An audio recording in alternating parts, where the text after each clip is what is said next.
Welcome to Rates and Barrels. It's Thursday, October 9th. Derek Van Riper, Saris, Trevor May here with you. On this episode, we dig into all of the playoff action where the Blue Jays have advanced to the ALCS, disposing of the Yankees. We will say goodbye to the 2025 Yankees later this week on our Friday episode. Mariners-Tigers headed back to Seattle for a Game 5 on Friday night. The Phillies extended their season with a Game 3 win in Los Angeles. We saw the Brewers struggle early and try to rally back. They dropped Game 3 in Chicago, so we got a Game 4 in that series going down later today. We got some big picture questions to dig into here in a little bit, to the effectiveness of relievers as they get used more and more in a series, and the effectiveness of the velocity that we see in the postseason. Is it actually as much as we expect it to be relative to what velocity does in the regular season? So, tons of ground to cover. The dogs are excited. Let's get started with the Blue Jays knocking out the Yankees. I was not optimistic about how this game set up for the Jays, given how much they had to use their relievers, even in games they were winning handily early in the series. And of all things, Louis Varland coming back for the fourth time in 4 games as the opener worked out just fine. 1 1/3 scoreless. He did the job as expected, got the ball rolling for the Jays, and here we are. Sending the Yankees home already on the 8th of October. How did they actually pull this off, I don't know. I mean, a lot of the pitchers that had trouble in, earlier in the series just threw well. Mason Fluharty, 3 strikeouts. Louis Varland, 2 strikeouts and sat 100. Eric Lauer even got 5 outs that were really huge in the middle of the game. And then at the very end, Jeff Hoffman looked as shaky as you could look getting 4 outs. I mean, bases loaded situations and tying runs on. And he just got it done. Just effectively wild, I guess, to some extent. Some decent velo for him and just tight rope dance their way through this one, I think. Just you got to win any way you can win, I guess. I don't know. It's just something with bullpen games, seeing different looks over and over again, going from 100 right-handed guy to a lefty that's throwing all kinds of different stuff, and then to another lefty. Like, there's just a lot of different looks. Might be different than what they'd seen so far in the playoffs, because usually it's like you're seeing the starter as long as you can, then you're going to get the same cast of characters coming out. This was maybe a different enough look, and it's hard to kind of get the rhythm going. I think rhythm is so important in the playoffs, especially if you, since we've had the pitch clock that really forces the pace of play as well. Usually either the pitcher gets in a rhythm and then nobody can hit anything, or it's the opposite and no pitchers can get in rhythm and they get shellacked. It's just like, it doesn't seem like there's much. No one's like out there throwing like pretty good. Like, it's like bad or good or great, and feel like that's exacerbated in the playoffs. So it could have gone either way, right? And it just so happened that the bullpen game paid off, but who's to say? That's just more bullets used by all the guys in that bullpen, right? Let's see what that means in the CS and beyond if they make it. Yeah, a little bit of rest, though, for the Jays getting through this series in 4 games. So that'll be a nice thing for that group of relievers, especially after the heavy usage throughout this particular round.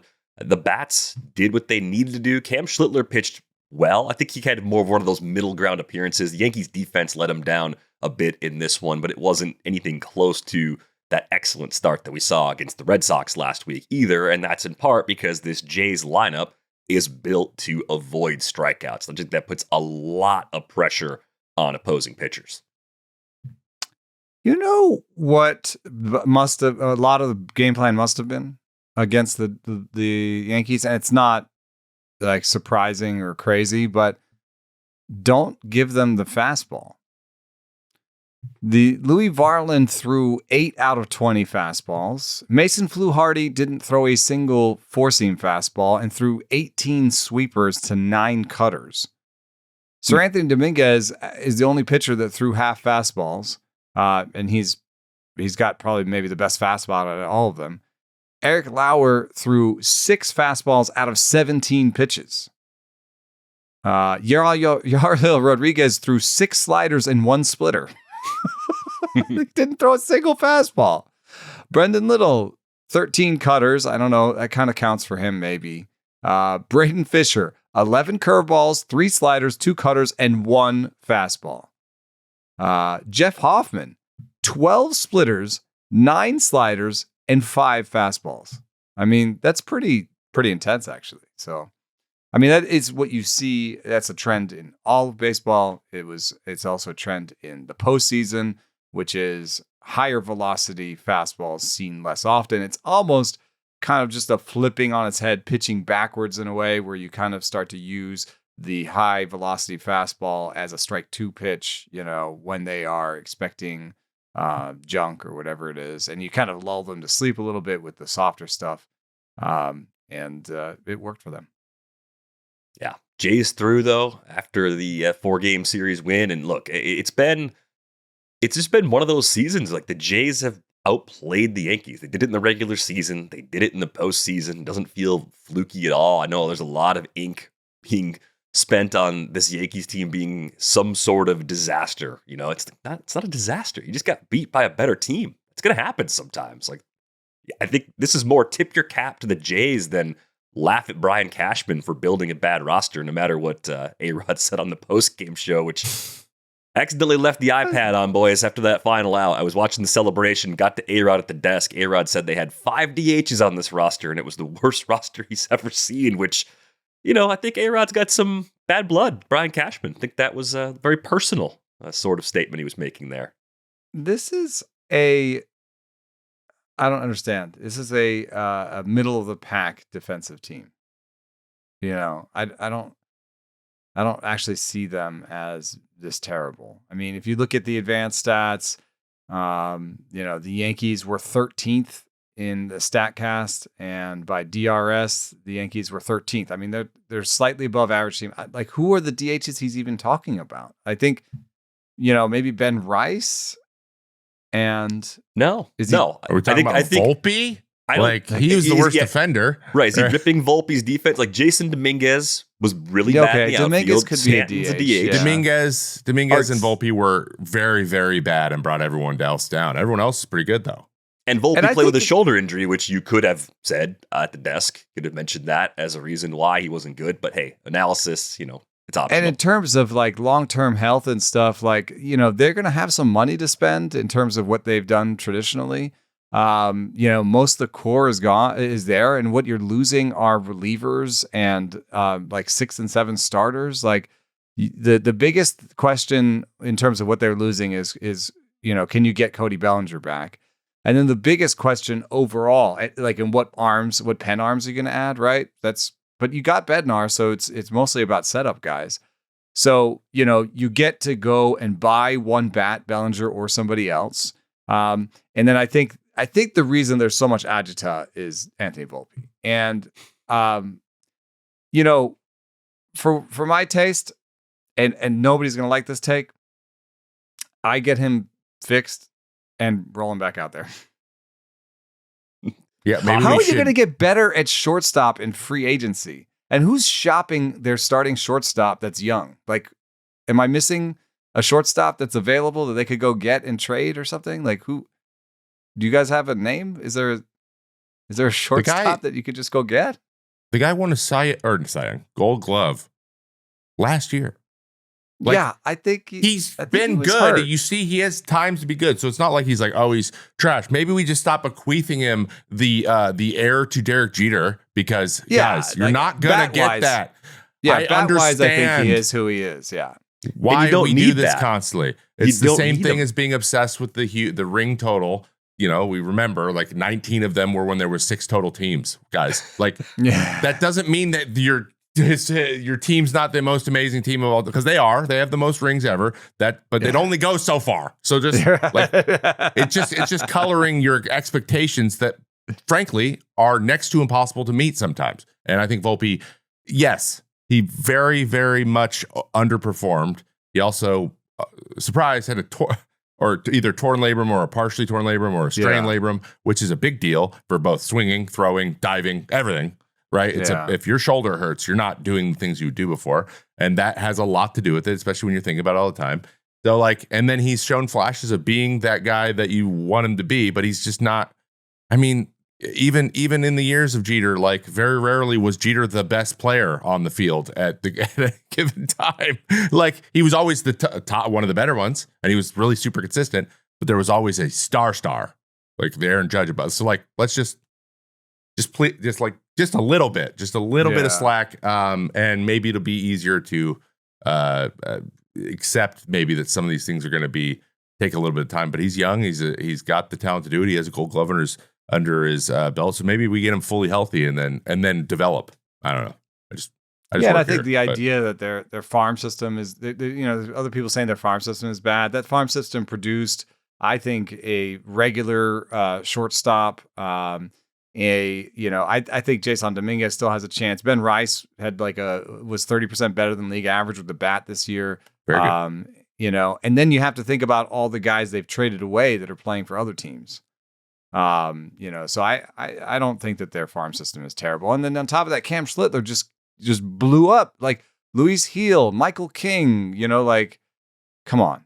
They've created value, and they're never picking high, right? So they're not just turning first round picks into trade fodder.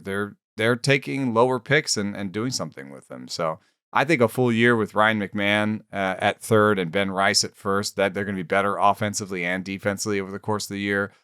Jazz at second I know he had that big misplay, but I think he's fine at second. I think you hope you fix what bothered Volpe defensively. You bat him eighth or whatever it is, and you're fine with that. So I do think, the question of Volpe's defense is going to be a problem. And then center field is a problem. I don't really want Judge playing center field for me, and it's kind of hard to get a center fielder in free agency. So they do have a little bit of that aging problem. And I guess this is sort of what A-Rod's talking about. But it's true of all teams. It's true of the Mets. It's true of the Dodgers. All the teams that are older, more free agent build, richer, big, teams like that, they do have defensive problems from time to time because you can't solve center field and shortstop in free agency usually. Right. That's an age-related problem. As you hit free agency, usually you're starting to age out of those premium defensive positions. So you have to find and develop those players to be well above average in those spots more often than not. Even if they lose Bellinger, they could replace him with Kyle Tucker. Trent Grisham's a free agent. That's a big one. They could give him a qualifying offer. He might accept it. I don't think he would, but he could. $22 million for 1 year for Trent Grisham. There's some short-term center fielders like Bader and Mullins. I don't think that they're long-term center fielders, but there's some short-term options out there. That's something you might be able to trade for. I think you might be able to get a glove-first defensive center fielder that you play a lot, and you play that player in the bottom of the lineup, and that's your 9-hitter, but your plus in center field potentially. That works. That's one way to possibly go about it. Our producer Brian dropping a few names, and they're all old. If you're looking for shortstops in free agency, Bo Bichette, we've talked about him as a guy that we think is probably moving off short over a long-term deal. Probably not a defensive upgrade over a typical healthy Volpe. If Trevor Brenton Doyle in center field, now you're thinking. I like that. Yeah, I like that's more, because then you get a guy that's shown some interesting offensive skills, even if he's not consistent as a hitter. Maybe you can make him better, not having to go in and out of Colorado, and you get a great glove. That's the kind of player you're looking for as part of your big winter plan. But more on the Yankees there than we expected. Garrett Cole getting healthy. Think about Cole rejoining that rotation. Cole, Freed, it's gonna be a good rotation next year. Schlittler, Heel. That's 1 through 5. That's as good as anybody right off the top. And they don't have to participate in any, they don't have to buy a big arm. They don't. Nope. So they have the money they usually have jangling around for a big arm they buy. They don't have to buy that. So they want a reliever and a bat and, yes, center field and shortstop. It's not the greatest questions to have. And that can create some agita. I understand that. But I think there's ways to finagle this one. And I we were talking about ALE's futures on the Discord, and in the very short term, I have no problem. In fact, picking maybe even the Yankees over the Blue Jays next year because of this Blue Jays team seems a little bit more on the precipice. Like, I don't love their future. There's like a lot of like old arms and like, you know, I don't know that this is a team that's going to be a juggernaut and win a bunch of years. I would feel some urgency in Toronto. I'd be like, this is our year. You know, I feel really good about this year because you're going to get a lot of positive regression from Orioles bats next year. I think a lot of their Orioles bats underperformed. They should do better next year.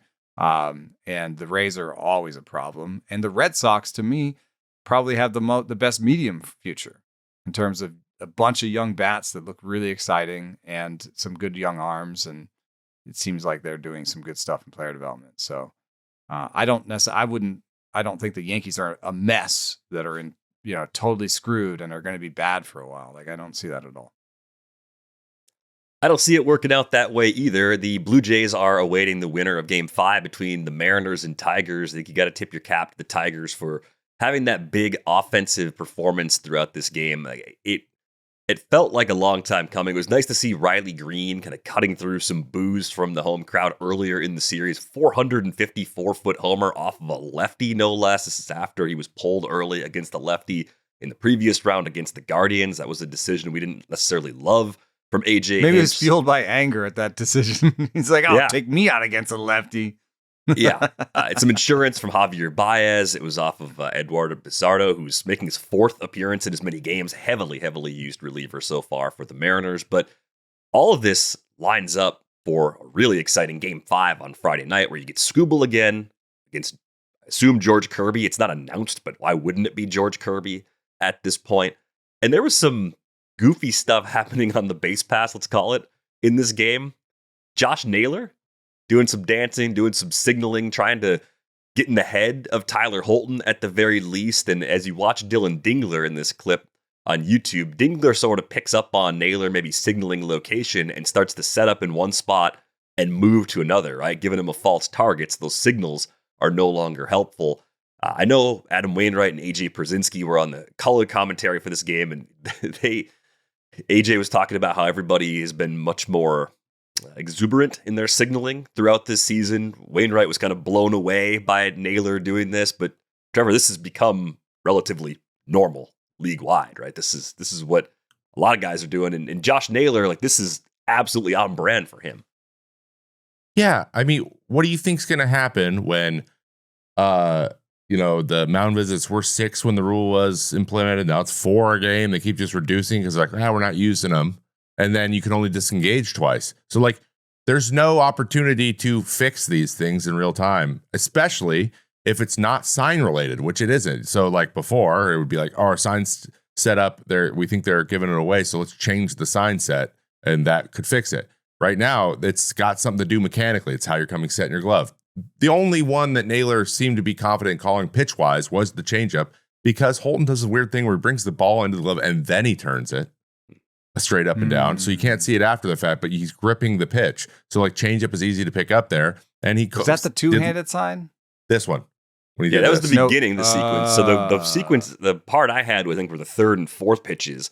And then he just went to, he couldn't see it anymore. Yeah. So then he went to where he's setting up. Like, both hands out was middle, up. And then he just put side middle. Okay, I didn't understand. I thought, when I saw the 2, I thought maybe he's just screwing around to get in their heads. But I do think I think he was signaling location. And I think Dingler picked up on it. And maybe a worse catcher would have taken longer and Naylor would have gotten more out of it. But when the game's everything matters, also, like, if you have any piece of information, try to tell it. Now, whether or not this is like crazy or not, well, the Yankees were flapping their both hands up and down. Like, it did crazier than what Naylor did.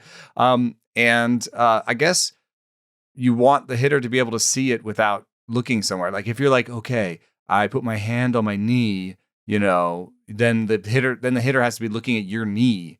It's peripheral vision. They just want to see a lot of movement. It has to be big enough so you can see it out of your peripheral vision. Oh, that's how tips usually are too. Like, it's not actually how the glove's positioned. It's usually like you stare at the glove and then there's some additional space somewhere or some angle. Like, it just looks different peripherally. You see more grass, or you see more silhouette is different over here. Exactly. So it's a light, dark. Like, that's usually how the things are. Or some weird movement that's very obvious right when you're about to deliver. So they're just trying to do something obvious so the guy doesn't have to look at him. And my guess would be he did location after he was like, oh, I can't, like they're hiding the pitch now. I'm going to do location. Garv, I wouldn't surprise me if Garver like is like take it or leave it. Like I like that stuff or I don't. It doesn't matter. I'm going to either like look at it or not or whatever or react to the pitch.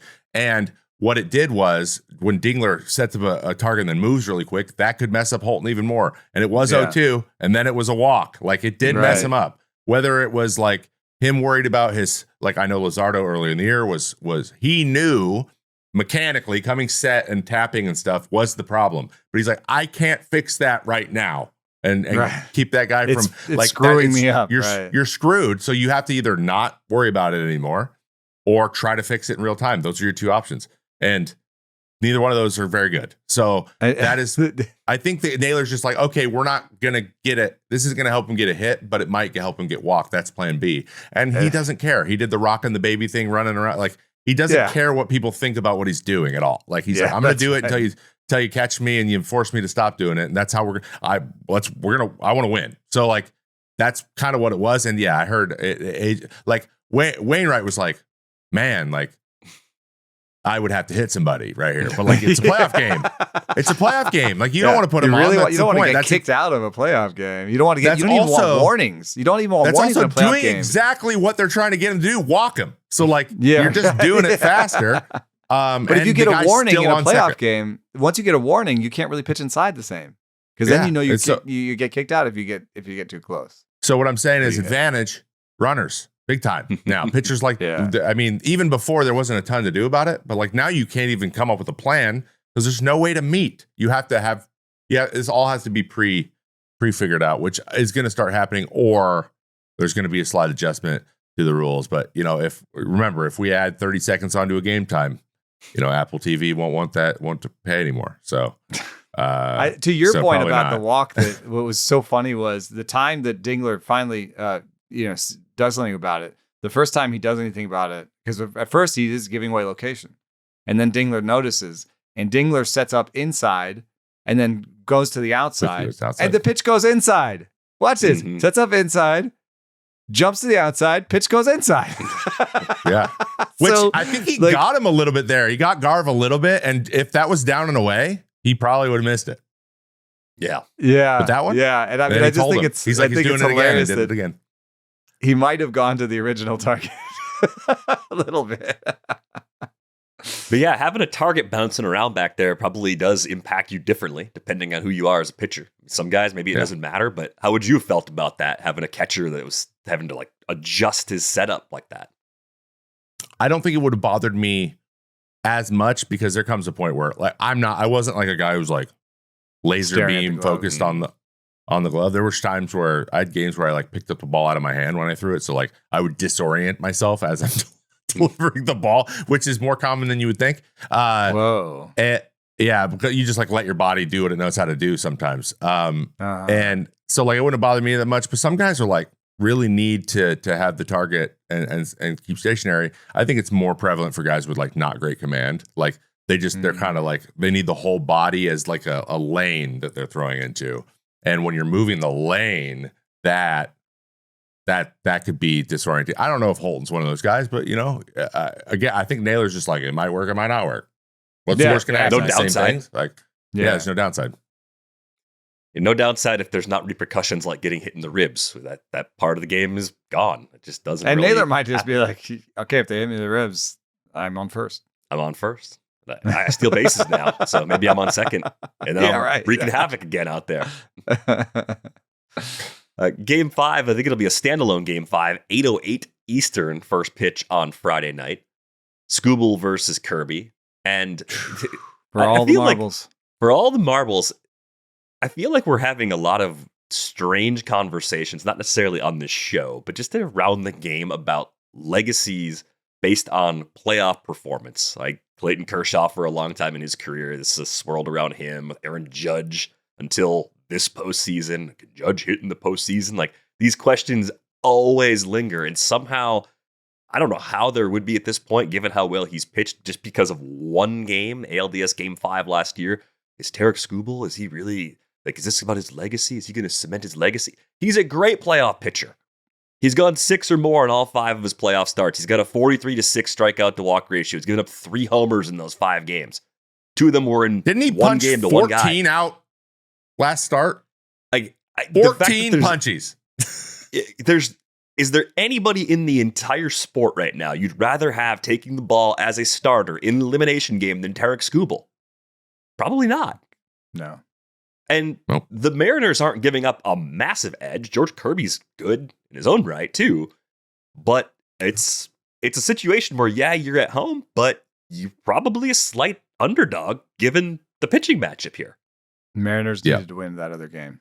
Needed to win the game for him. They did. I mean, if you could avoid not having Tarik Skubal come on the mound, come out there twice, like that would be, ideal. They did get him.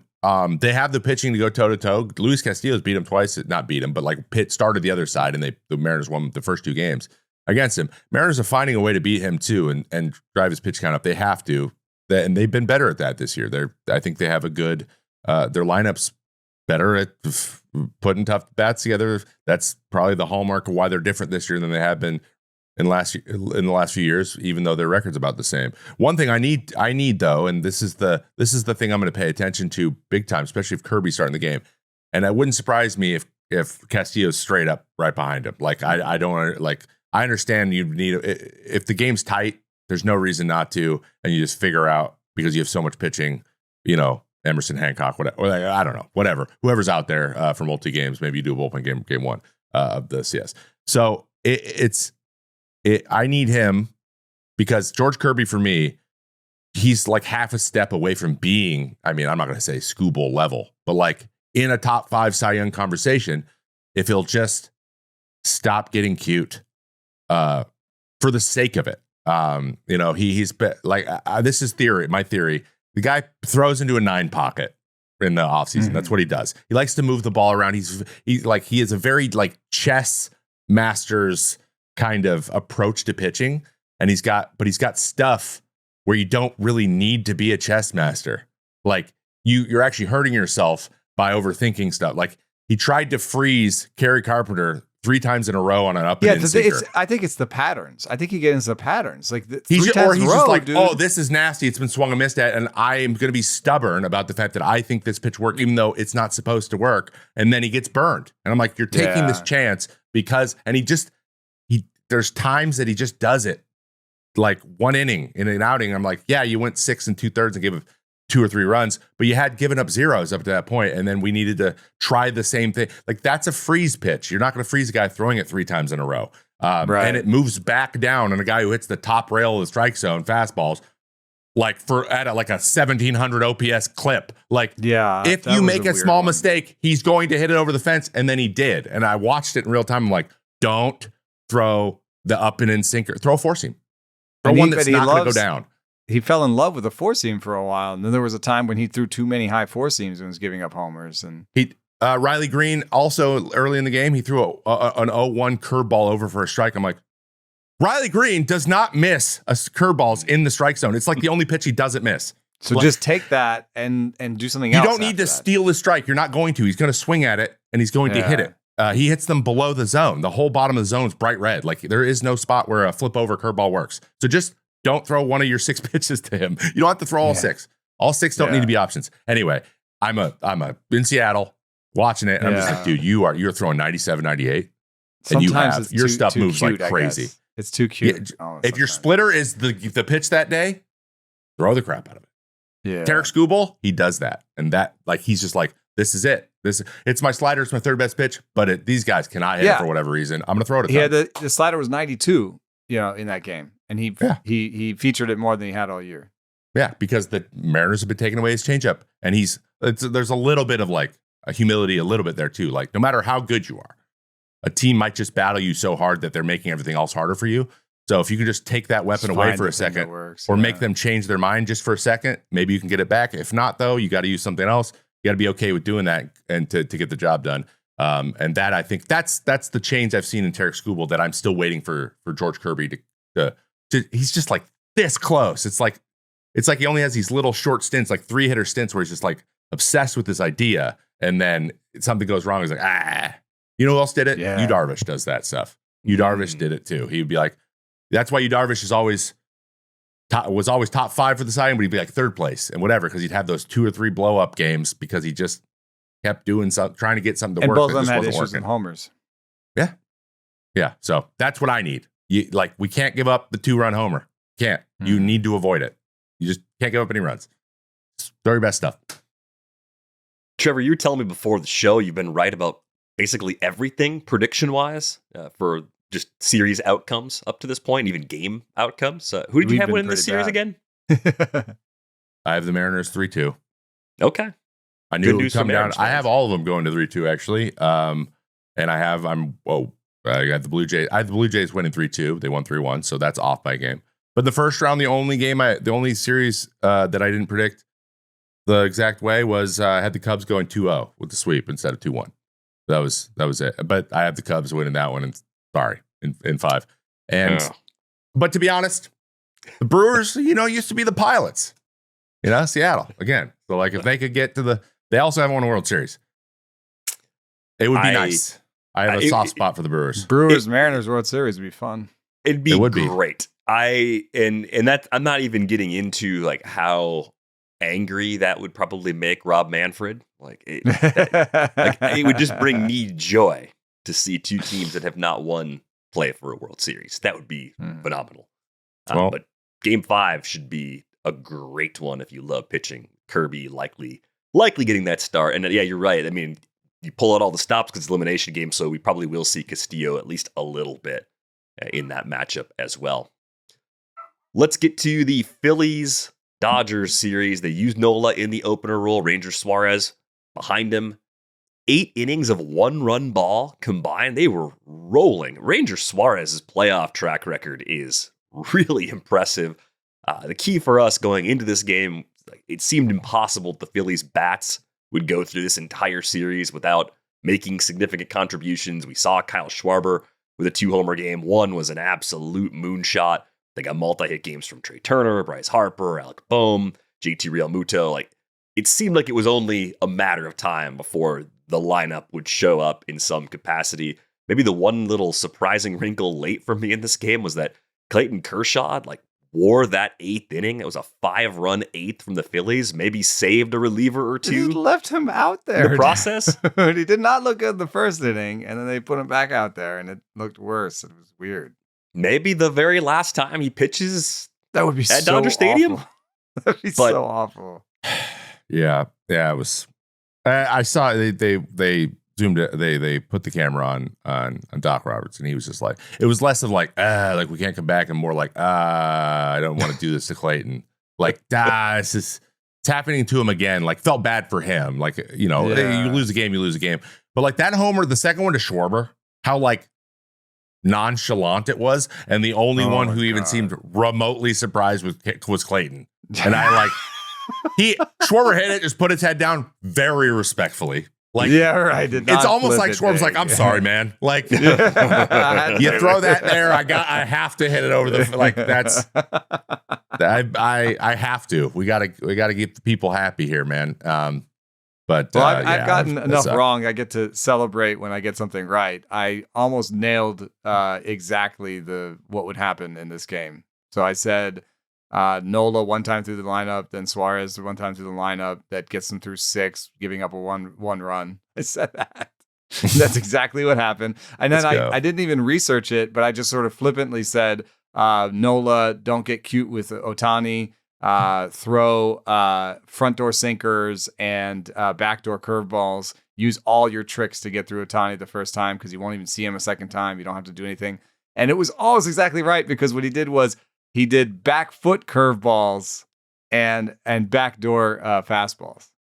So he just flipped exactly what I was saying. But I saw the heat map on that, or I saw the pitch selection. And I was like, oh wow, almost exactly what I said. So I thought it was cool for Nola. I mean, he was up 3 ticks, and I think it was exactly what we were talking about was hey, you're a reliever. You're going through this one time through, throw as hard as you can, show all your tricks, do everything you can, because you're not going to see these guys a second time.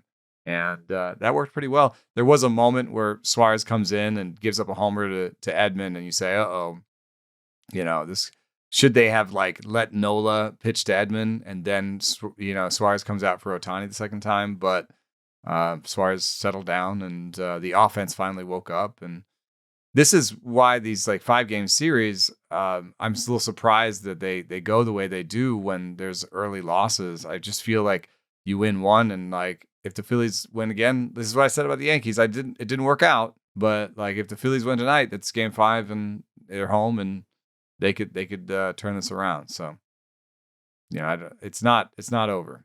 It's like the weather in Wisconsin, right? You don't like it right now, give it another day. It'll be different tomorrow. Like that's playoff baseball. Just give it one more game and everything can change pretty quickly. I mean, in the 7-game series, when you're down 2 or 3-0, you're just like, ugh, like.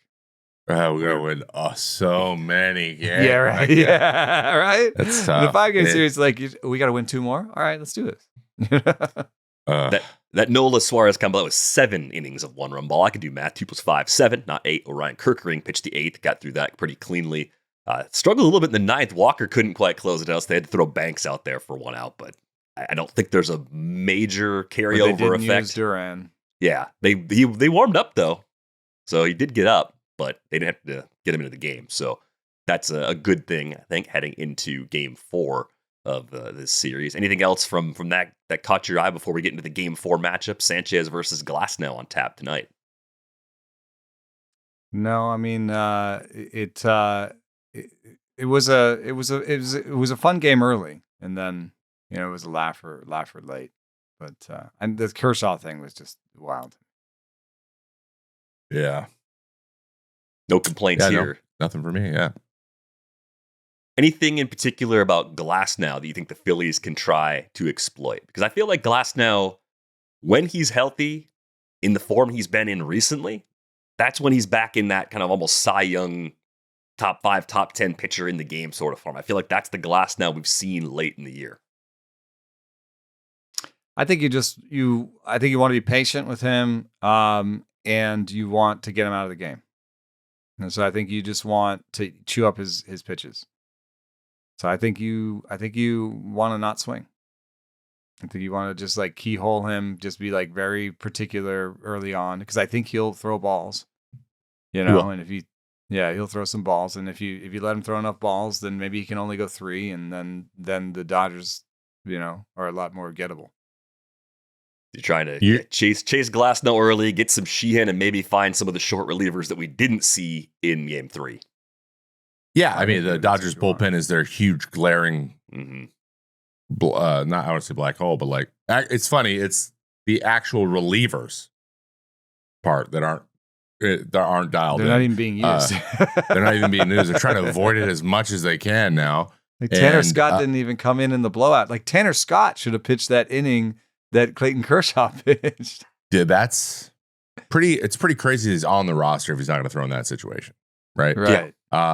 Because like maybe he goes out and he's just nails and just punches out everyone he sees. Then he gets back in the conversation. And then he's back in the conversation. And because that's what they did. He said with Trinan the other night when Roki had to come in and finish the game, he was like, he's been nails for 3 outings. Like, we're rolling with the hot hand. I mean, I can't blame Roberts for saying that, like, because he was good. And then he wasn't.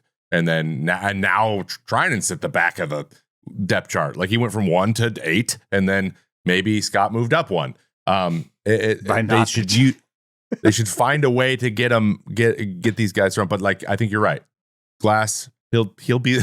It's funny. He has been the first one to tell us a lot that he's known for throwing 40-foot lawn dart curveball. Like he gets erratic, and if you think you're going to go out there and throw up 10 hits on him, you're just not. He's just really, really nasty. So like, just if you can avoid helping him out at all, that is your best chance. And then get into get Emmett Sheehan out there as quickly as possible. Make them have to kind of piece together the rest of the game. And if that means you just scrape across a couple runs, like, or a run or whatever, but the game's still close, like that's a win in my book. It'll be interesting too, because the guys are getting pulled a little bit earlier than they used to, right? It's not like they're going to be like, go 110 and we'll get through 5. They're going to be like, you got 85, right? Even if you're throwing well and guys aren't hitting you around. So get his pitch count up. That is going to be their number goal. And if that's what you're trying to do against Sanchez on the other way, good luck. Yeah, I'm glad you guys mentioned the Trinan thing. It was a 7-run game when Blake Trinan came in to pitch the ninth. Tanner Scott is on the roster. I double checked it. He's still there. Don't know when they plan on using him. Maybe they think there's one time when they could bring him in against the lefty and just roll the dice, and he has that outing that you were describing. Oh, he's just nasty today, and it actually worked the way we hoped it would. Maybe they're nervous he has a tip. I mean, there was the conversation. Yeah. But then they know this before then don't put him on the roster. I don't know. Yeah. Maybe there's no one else. Yeah, right. Or it's a secret weapon they're waiting to deploy. We will find out soon enough. That is the early of the two games. We get a later Brewers-Cubs game. Late Central Time starts mess with my head, like in the weirdest way in the postseason. That's the nightcap tonight. The Brewers had to make a decision early. Quinn Priester just did not have the command. Cubs jumped all over him for 4 runs in the first inning of that game. They decided to go to Jose Quintana in the second. It was Nick Mears that came on in the first when Priester couldn't finish the inning. They used Quintana in long relief instead of using him as a possible starter in Game 4. And, you were looking at the math behind that decision. Do you think they made the right call, considering that there's also an off day between Game 4 and a potential Game 5 if the Cubs are able to win on Thursday? Yeah, we were chatting with Jed on the group chat, and Jed was asking, do we just let Quinn Priester, basically wear it and save the bullpen for another day? And I think maybe in a 7-game series or late in September, a game like that, maybe you do, because you're just like, hey, we lost this game. We live to fight another day. But the win percentage for the Brewers when they took Quinn Priester out was 20%. I think that's worth fighting for. And it ended up being worth fighting for. Now, that's ipso facto. That's looking backwards. I understand. So I don't want to say, oh, it ended up being a tight game, so they made the right decision. But what I'm saying is 20%, that's worth fighting for. You can pack it in when it's 5% or something, but 20%, you have a chance. And, when Quintana left the game with 16%, they still had a chance. So he kept them in the game, and I think it was the right decision, even if it made some decisions later harder, because now they don't have Quintana, for long relief or even as a lefty if they want to. And I don't know what Quinn Priester's availability is like, but they burned some of their pen, they burned some of their arms, and they went for it, and it went down to the 9th inning. So I think it was the right decision, and I think if you're still at 20%, you go for it. Now, if they'd scored like 6 in the first and it was down to 5 or 7%, maybe you just let Quinn wear it, as bad as it feels. Yeah, I mean, they used Quintana for 49 pitches. Grant Anderson gave him 2 scoreless. That was also kind of important just to keep them hanging around. And there was a point, Jake Bauers was up with the bases loaded, 2 outs in the 8th. I mean, one swing could have completely changed that game, and the Brewers could have got out of there with a possible sweep. Yelich had a chance, 1 swing to tie it against Brad Keller in the 9th. Keller held on and shut the door. So it ended up being, I think, well worth trying to hang around in that game. They also threw Chad Patrick for 1 2/3. You also force them to use their A bullpen. You don't let it be a laugher where they get to just use their B bullpen.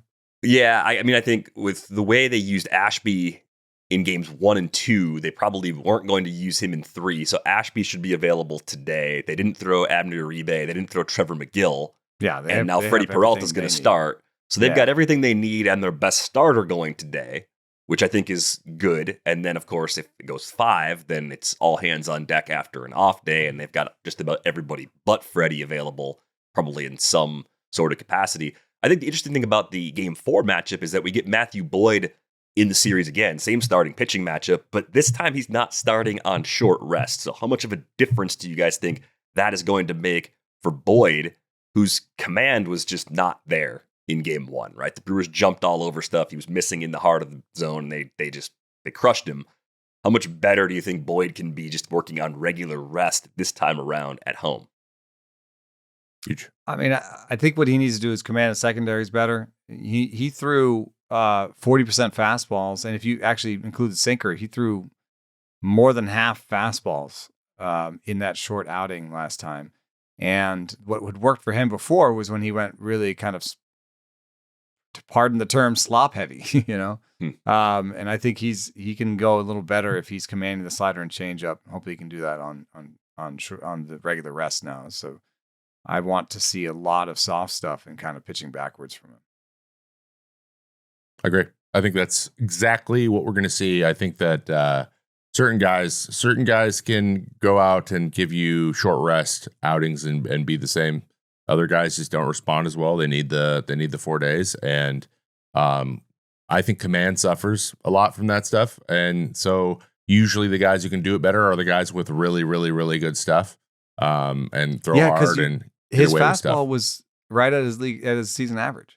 It was the wasn't the velo. It was the command. He needs that. Yeah, he needs that command.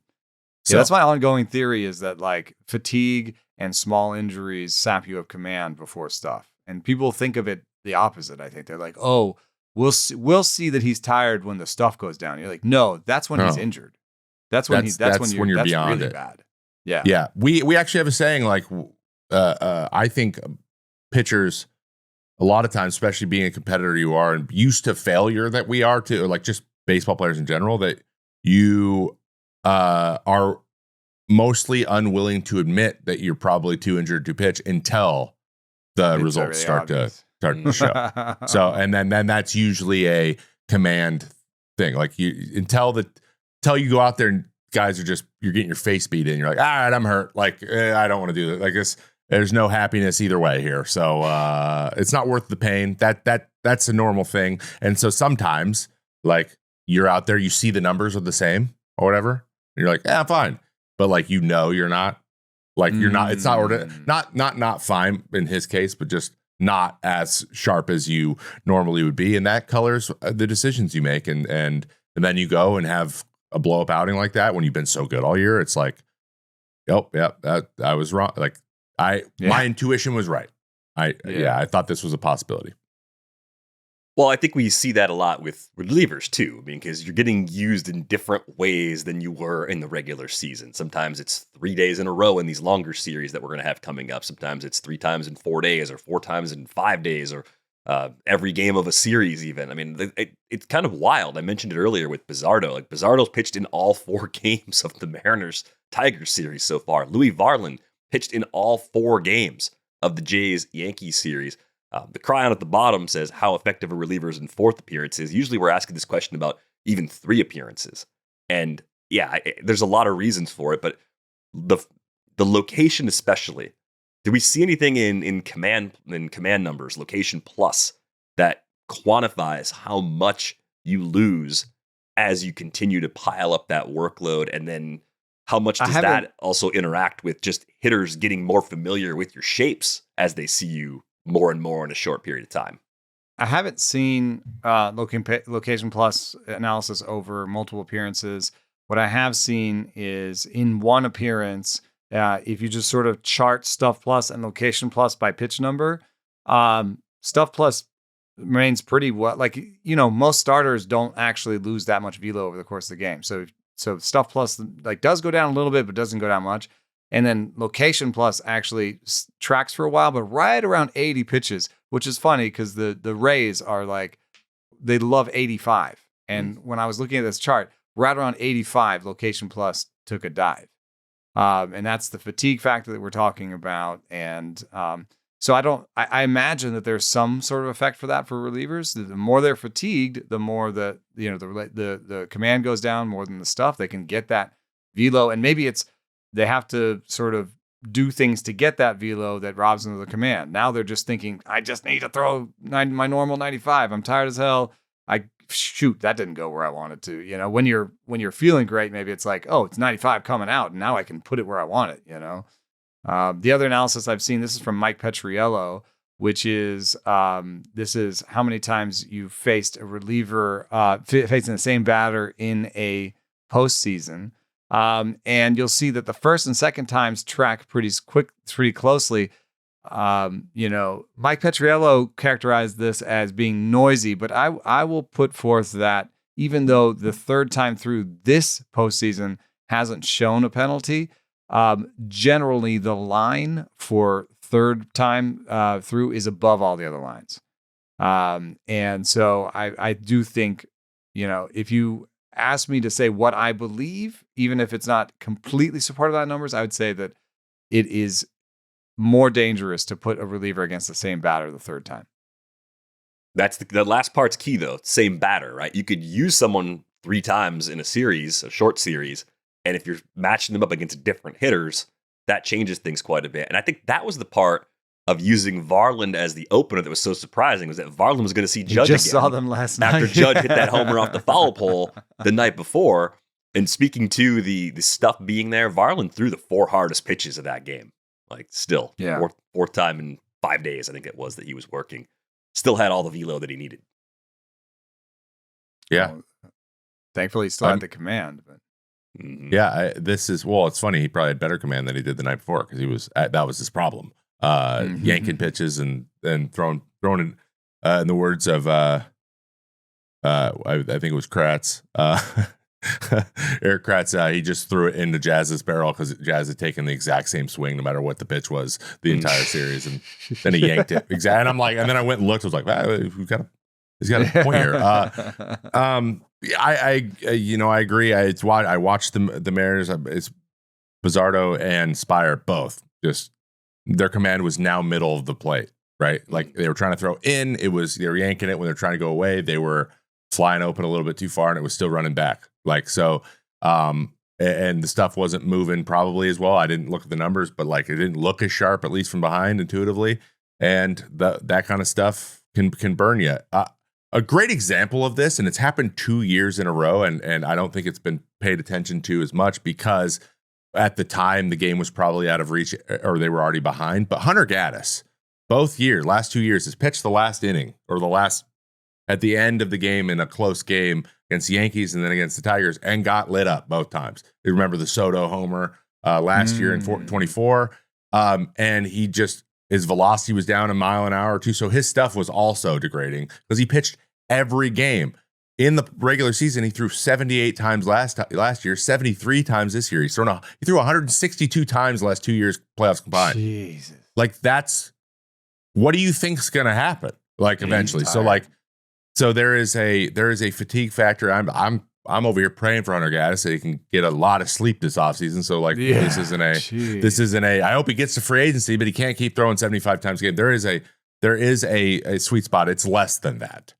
So and you want to position them so that in the playoffs you can go and throw 12 or 13 times in the playoffs and be generally okay. It's interesting to add playoffs in there because Samar just said 85 is like that's so much. 85 appearances is so much. And you're saying Everyday 160 Eddie Guardado plus in 2 years. Yeah. Everyday Eddie is named Everyday Eddie, and he did 83 1 year. And he was not very good. Maybe it needs a new name. Every Other Day Eddie. Oh, no, yeah. Well, that we is every floated day all for these. Yeah. We floated all these things. He loves that he has this nickname. So, but like, and his best years were when he was a closer. He was throwing 63, 64 times a year. So it's kind of the way this is always going to be a thing with relievers. And if you can avoid it, by throwing them against different hitters. You can. Yeah. But the problem is the Dodgers did a really good job of it last year. I think I forget who it was, had a spreadsheet of like how they were used against which batters. And it was amazing. They got through I think it was a 7-game series where there was only like one batter pitcher combination that happened 3 times. And it was Joe Kelly's talked about this over there. And Kendall Graveman told me the same thing. He said that he's heard so much about they don't just give you your hey, you're going to in the 6th, 7th, whatever. You have 2 windows. So it's you have 2 if not this part of the lineup, then this is the B part of the lineup. Right, because they don't want you doing both. They don't want you because they're thinking about that stuff. So you're they don't want Vestia against Otani. It wasn't I don't know if it was a Vestia against Otani. That wouldn't make sense. It was somebody Harper, Vestia against Soto. Last year, remember Scott came in and faced Otani every at bat, right? Which Tanner Scott was great. If that were a 7-game series, that would have diminished returns quickly, probably. Yeah, but even the Yankees, I think they tried to use 3 or 4 lefties against Soto.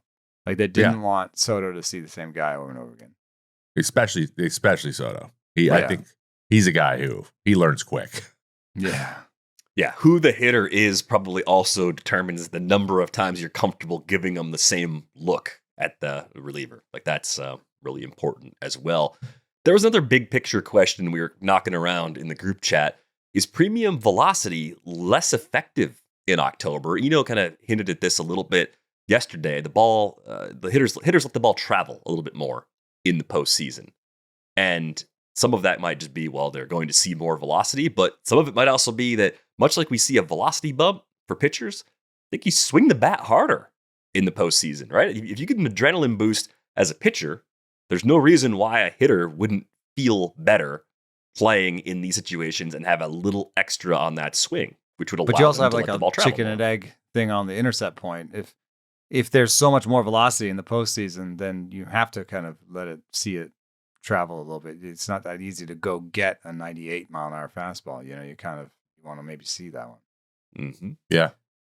I think there's a little bit of the, you don't need to do so much like mentality, top to bottom of the lineup. Like everyone's bought into all hands on deck. If I'm Giancarlo Stanton, I'm just using this example because he's the biggest, hardest swinger we have. And he's like, and I got to shoot a ball through the right side of the field. Like he's more willing to do it in the playoffs than he is in the regular season. There's less big on big. There's less like, I'm going to swing as hard as I can against your 100, which makes the probability of swinging and missing go way, way, way up. When the swings get a little bit more compact, these big, strong guys are still hitting homers, but like it's like the stats kind of bear that out. Like I mentioned this before. Yes, the average fastball velocity in playoffs goes way up too, mostly because or a lot of it's because people are amped up, but also because you're throwing the guys who throw 100 more often. To throw hard, yeah. And everyone's got a lot of those guys, and those guys are going to pitch a lot. There's been 30 99 plus mile an hour pitches per game on average. This was going into yesterday, so not including yesterday. I'm sure it might be still up there because Slitler threw and Varland started and whatever. But during the regular season, it's 4.3 on average per game is 99 plus. So that is a difference. But like, there's been 6 home runs hit on 99 plus, and there was only 21 total during the regular season. There's been a lot more games in the regular season. That ratio doesn't equal up. And that is, I think, all of these things coming together. That's why like that Lance McCullers 50 straight curveballs streak and the Tommy Kahnle throwing 61 change. Now he throws 85% changeups. He throws 100% changeups in the playoffs. Like the reason they can do stuff like that is because like the fastball is just they're going to be able to get on it better, and movement and slowing it down a little bit more going the other way seems to be more effective because everyone's so amped up. So all of those things I think combine to make velocity it's good, but you have to set it up. You can't just like sometimes you can just be like, here, good luck, because no one's taking that risk because it's high risk for you, high reward or high risk, high reward. So yeah, you might blow them away. They also might hit it 450 feet, and it's more likely to happen in the playoffs than it is regular season. Yeah, I mean, I'm fascinated by this idea that there are more homers per single 99 mile an hour pitch in the postseason than the regular season, because when I looked at just overall slash lines, it's worse in the postseason. I think this is just because the pitching is better. So, not all 96, and I use 96, not 99. So maybe that's part of it, but not all there's 96 less hits overall too. Yeah. There's fewer hits in the postseason, but there's also not all 96 plus mile an hour pitches are the same. What I found was, in the postseason, fastballs have an inch plus more of ride than in the regular season. So you're facing the best 96 plus, not just the guys who throw 96 plus and have a straight fastball. So, there's a lot of different factors that go into how this is, but you also think that from the hitter standpoint, they've at this point 99 can't seem that weird. Yeah, it just you're seeing a lot more. It's just kind of the normal, and when you get comfortable and you can put better swings on things, it's just kind of the nature of the beast. And I think that we also notice these home runs because they're in big spots. Judge's was 100 in a foot off the plate that he hit off the foul. Like there's no one on the planet that could hit the ball that far and hard and keep that fair besides him. Like it's just his swing was the only thing that could do that. So like, of course, we're just picking it apart. And one of the big things, it was also 100 hit off the handle. But Ohtani got Hunter Green with 101. Like it's happened a bunch. There's been a bunch of big home runs hit because home runs are kind of the big moments in the playoffs. So we just notice it as well. So there's a little bit of that bias. Yeah. And the, then the granular focus that we have on postseason games for sure is a factor here. And then, maybe this is why the Blue Jays plan worked so well. It wasn't only lefty, righty, this, that. It was a change in velo. I mean, you have Eric Lauer sitting 93 and basically throwing more, 80 mile an hour pitches than 90 mile an hour pitches. And Mason flew hardy. He was sweeper cutter. It was 82 and 90. So that's probably, it looks like 82, 83 out there when, the 90 mile an hour pitch after you've been gearing up for 99. So did he go? I bet you. It was Varland, flew hardy, Sir Anthony Dominguez, then right. Lauer, So right? that's just So they're just going back and forth. Yeah, that's especially if you're a guy who faced one of the harder throwers and then one of the soft throwers the next at bat, like you're like, it's a lot. It looks way slower if you're facing and who Lauer struggled the most was like the hardest thrower at the end of the game. Hoffman, the guy who's in the middle. Yeah, he's not quite. That's how I always felt thrown after. Yeah, he's 96. Like, yeah, they got geared up for 100. Don't put me in behind Jake DeGrom.